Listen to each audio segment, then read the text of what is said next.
Hey there. When we see someone break a rule, our first thought is usually, wow, that was a bad choice. Or maybe even, that person's just bad. But what if there's more to it? A lot more. In this explainer, we're going to dig into how sociologists see deviance. And trust me, it goes way beyond just bad people. All right, let's get into it. So here's our plan. First, we'll tackle that whole bad choices myth head on. Then we're going to jump into the big theories, how society itself can create pressure, what power and inequality have to do with it, the surprising impact of labels, and even a theory that asks why we follow the rules at all. Then we'll see how deviance can be a learned behavior. And at the end, we'll bring it all together. All right, so let's start with the big question, the one that really gets this whole conversation going. I mean, really think about it. We are swimming in rules, right? From traffic laws to just, not cutting in line. They're everywhere. And yet, people break them all the time. So the million-dollar question is, why? And see, if the answer was as simple as some people are good, some are bad, well, we could just stop right here. But sociologists would say, hold on, that's way too easy. They tell us that to really get it, you've got to zoom out from the person and look at the bigger picture, the society they live in. And that brings us to our first big idea, a structural theory called anomie and strain theory. And man, it asks a really tough question about how our society is set up. Okay, picture this. Society is constantly screaming at us, get rich, be successful, buy the nice car, right? It's the goal, the American dream. But, and this is a huge but, what if the system doesn't give everyone the same tools, the same opportunities to actually get there? That gap, that intense pressure between what we're told to want and what we can actually get, that's where things start to get interesting.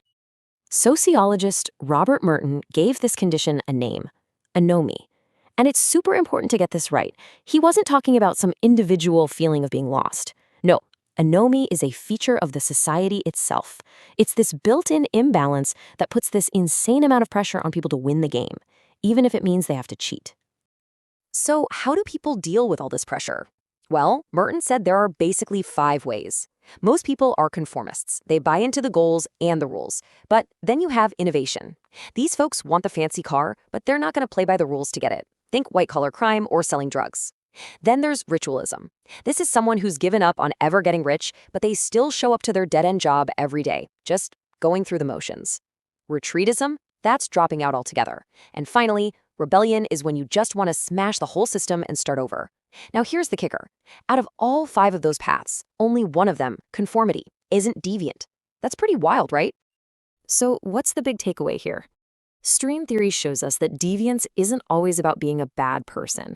Sometimes it's a totally rational response to being stuck in a system that's stacked against you. It shifts our focus from the individual to the social pressure. Okay, but that still leaves a huge question, right? Who gets to make the rules? And why does it seem like some people get hammered for breaking them, while others just don't? To answer that, we need to switch gears to another big picture idea: conflict theory. Conflict theorists look at society and they don't see harmony. They see a struggle, a constant competition between groups who have power and groups who don't. And so they ask this really fundamental question: who are the rules really for? Who benefits? Yeah, this quote absolutely nails it. From this perspective, the stuff we label as deviant or criminal is often just behavior that upsets the people in charge. The powerful not only have the resources, they have the power to define what's right and what's wrong, and to make those definitions stick. And this is a perfect example. Think about it. Street crime versus corporate crime. Someone robs a store for a few $100, they could face serious prison time. But a company pollutes a river or sells a dangerous product that hurts thousands. Often it's just a fine, a cost of doing business. The scale of the harm is massively different. But the response? Well, it all depends on who's doing the harm. Okay, so we've been looking at the big picture: social structures, power, inequality. But what about our everyday lives, our face-to-face interactions? It's time to zoom in and talk about the surprising and sometimes devastating power of a label. This quote from Howard Becker is a game changer. Deviant behavior is behavior that people so label. Think about what that means. The act itself isn't what matters most. It's the reaction to the act. It's only deviant because a group of people with some authority saw it, pointed a finger, and said, "That's deviant." The focus flips from the person who broke the rule to the people who are enforcing it. So here's how that can play out. It starts with what's called primary deviance. Let's say a kid tries smoking once. Not a huge deal maybe, but then there's a social reaction. They get caught, suspended, and now they're officially labeled a troublemaker.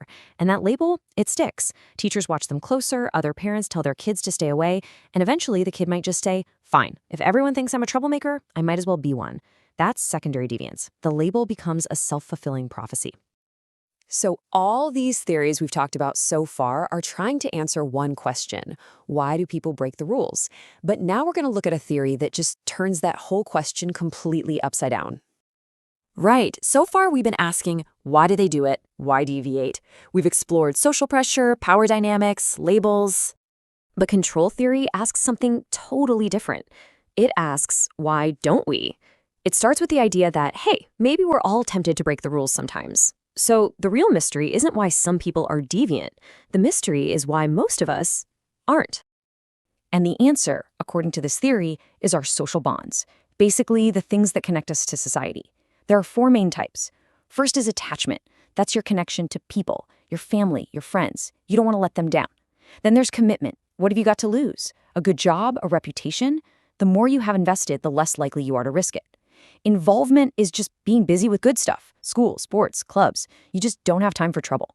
And last is belief. You actually buy into the rules and think they're important.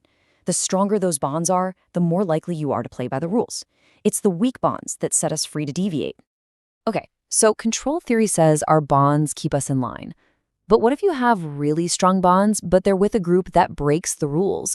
What if deviance isn't something that happens when you're disconnected, but something you actually learn from the people you're closest to?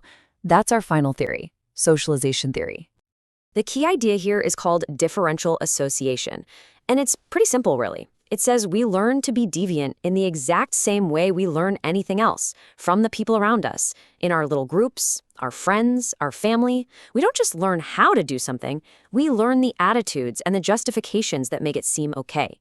It's that old saying, you are who you hang out with. But for sociology, learning to pick a lock is the same social process as learning to play the guitar.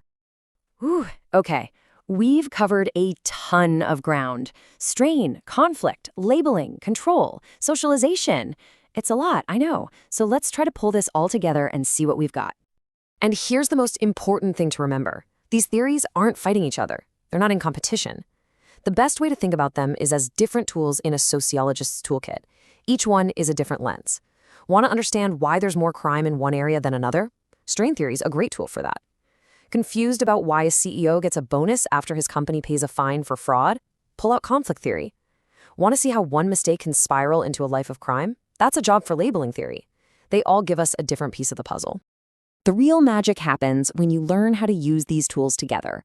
So I want to leave you with a challenge. Think about some kind of deviance you see in the world. It could be anything, from people cheating on exams to something much more serious. Now, try to explain it using this toolkit. What role does social pressure play? Who has the power? Are there labels involved? What about social bonds or what people have learned from their groups? I guarantee you the answer won't be simple, but with these tools, it will be a whole lot closer to the truth. This explainer's audio was generated by NotebookLM. It was reviewed, edited, and published by Professor Dixon.